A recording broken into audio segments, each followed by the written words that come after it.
Okay, I've been at work at getting rid of all those stray hairs, and I'm just finishing off a little bit of the section at the top here.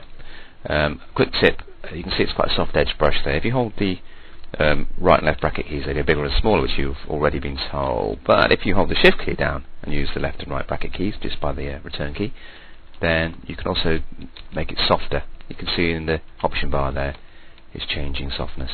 So that's quite a great way of interactively changing a soft brush size, so you can then just get a nice soft brush and get rid of any mottled or dappled bits that aren't quite working. Let's just pop it down there. Just a soft extra touch there with a soft edge, which will help hide our handiwork. Alright, let's zoom out now, and Control Z to undo that last bit. There's the eye without the hairs going over it. So the next thing to do is to create a path to select the whites of the eye so that we can soften them up and make them nice and bright and shiny. So let's pinch the pen tool, which is this chap here, or press P, and what we want to do is make sure we're creating paths and not shape layers. If we have shape layers selected, then when we start drawing we'll create a filled shape which will look like that, not very good at all. So let's delete that and let's choose the proper one, which is the paths option, like so. The next thing to do is to zoom right in so we can see the eyes more clearly, and click to place your first anchor point. Then to get this curve here, let's just click and drag, and you get these curve handles which allow you to make the path that you're creating between the anchor points look nice and curved.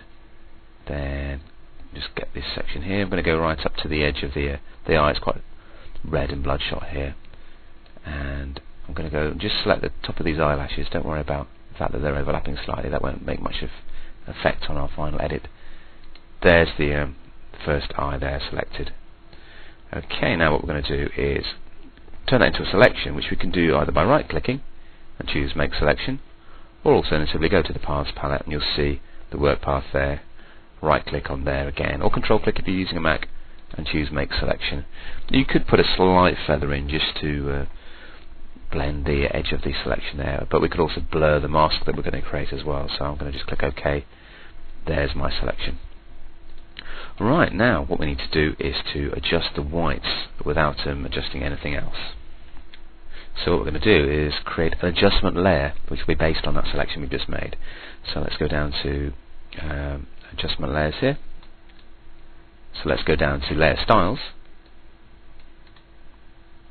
So let's pop down to the adjustment layers icon, which is this one here, and what we're going to do is choose the selective color adjustment layer. And when we do that, it appears above the other layers here. You can see it's only going to be based on that tiny little area there. It's only going to be working on the white section because of the path that we created. And what we want to edit is the selected color of white. So let's go to whites, and watch when I just take this down. But let's take out any hint of cyan, take it quite down to about 93 maybe, leave a little bit of color. Take magenta down. You can see that's changing the magenta as well, down to about 94. You can type in a value as well if you want to. Pop down the yellow as well. So that's quite an important one to get rid of. Take that down to about 89. That should do. Just have a hint of colour still there, and the black as well. Make sure you've got absolute selected as well. That's your method that you're using. Click OK, and there's the eyes being whitened a little bit more now. Let's just turn that off. I'm hiding the adjustment there and turning it on again. You can see there's a definite change there. I'll do exactly the same on the other eye, but you don't need to do that because it's just a repeat of the process, so I won't show you that. And what we're also going to do is just paint in a little bit more white here as well, just to increase the whiteness of the eyes.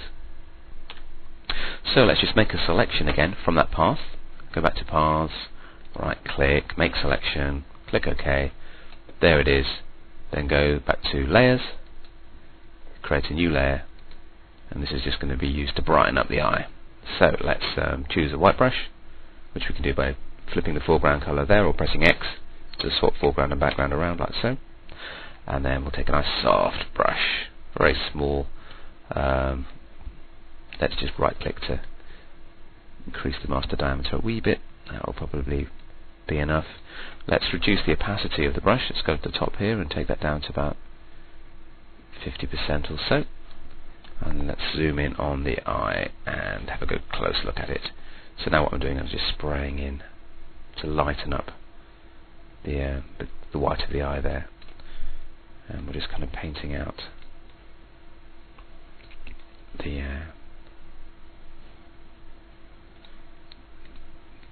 areas there. I'm going to make it a little bit softer, so shift and left bracket, and then I get a nice soft edge now. Okay. And then I can Control D to deselect that for the moment, and I could just play around with the blending modes as well, just to make it a little bit more subtle. Maybe overlay will do the trick. No, that brings out the red, so let's stick with something like screen and reduce the opacity down a little bit, like so. Then what I'll do is just take the erase tool on a nice soft edged brush and just eat into that a little bit more.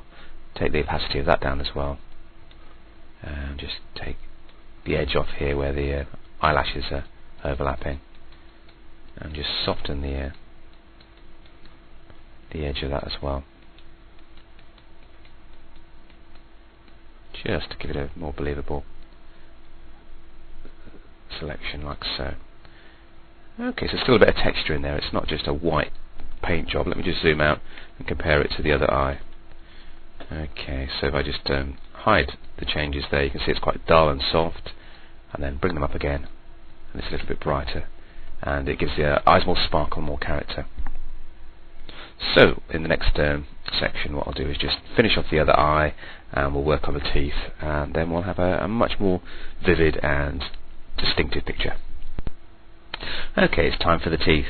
Now I could draw a path again to select them, or I could try an alternative tool, and I think there's enough contrast there for us to use the magnetic lasso. So let's give that a go, and let's just click and start to place our anchor points. It doesn't have to be 100% accurate, this, because we are going to sort of blur the effect. So that's automatically generating anchor points. It's like a path, but it's doing all the thinking for me, nor nearly.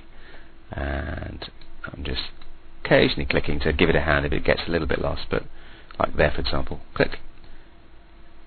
But it's doing pretty well. I'm just going to click manually and place a few more points here, and finally, last point on the first gives me a new path with an automatic selection. I could turn it into a work path so that we can access this later if you like. So if you click, right click or control click on a Mac and choose make work path, then there's the path there, and you'll also find that now in here, so it will stay put, and you can get that later if you like. So let's make the selection from that work path. Click OK. I right clicked to get that, by the way.